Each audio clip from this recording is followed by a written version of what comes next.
আগামী 1 জুন মথুরাপুরে লোকসভা নির্বাচন, তার আগেই জোর প্রচারে বিজেপি প্রার্থী অশোক পুরকাইত। সকালে তিনি কাকদ্বীপে জনসংযোগ ও কর্মী সভায় যোগ দেন। উপস্থিত ছিলেন কেন্দ্রীয় মন্ত্রী প্রতিমা ভৌমিক ও বিজেপি নেতা অমিত মালব্য। এরপর কুলপি এলাকাতেও নেতা কর্মীদের সঙ্গে সভা করেন বিজেপি প্রার্থী। জয়ের ব্যাপারে আত্মবিশ্বাসী অশোক পুরকাইত, তা বিরোধীদের কথাতেই নিশ্চিত।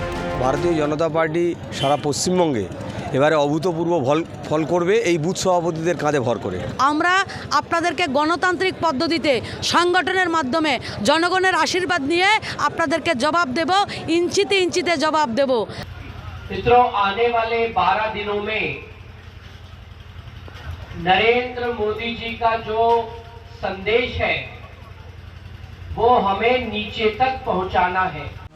বিকেলে কাকদ্বীপের ঋষি বঙ্কিমচন্দ্র ও প্রতাপাদিত্য নগরে বিজেপি কর্মী সমর্থকদের সঙ্গে নিয়ে হুড খোলা গাড়িতে চড়ে রোড শো করেন। সঙ্গে ছিল বিজেপি কর্মী সমর্থকদের বাইক র্যালি। দক্ষিণ 24 পরগনা থেকে সৈকত ঘোষের রিপোর্ট, ক্যালকাটা নিউজ।